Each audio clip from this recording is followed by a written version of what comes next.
2.5 மணி நேரம் என்ன சொன்னாங்களோ அந்த காட்சியை மொத்தத்தையும் 4 நிமிஷத்துல இந்த மனுஷன் எழுதி தேச விசாரணை ஆரம்பமாகட்டும். முதுகெலும்புடைய மூட்டை வண்டி இருக்கிறானே, குதிரைக்கு பதிலாக நரம்பு தெரிக்க ரிக்ஷாவில் ஊனி போயிருக்கிறார்.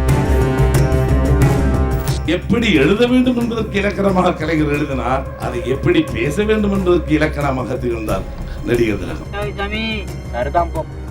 தமிழ்நாட்டின் முதல் குரலே நல்லா இருக்க. வட்டமிடும் பருந்துகளுக்கு பஞ்சகர்களுக்கு வழி சொல்ல முடியாமல் வாழ்கிறேன்.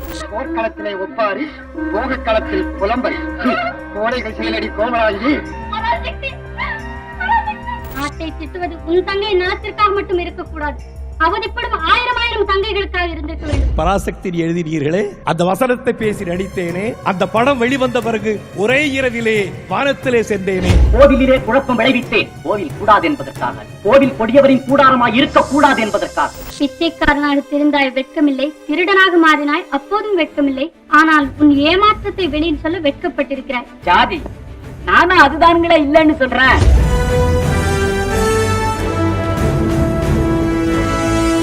வந்தவர்களை எல்லாம் வரவேற்ற தேசத்தில் பிறந்தவனுக்கு இடமில்லை. இந்த பராசக்தி உனக்கு தாய், என் தங்கை கல்யாணி உனக்கு தாய். இந்த படம் வந்திராவிட்டால் இன்னும் தமிழ் சினிமா 20 ஆண்டு காலம் பின்தங்கி இருக்கும்.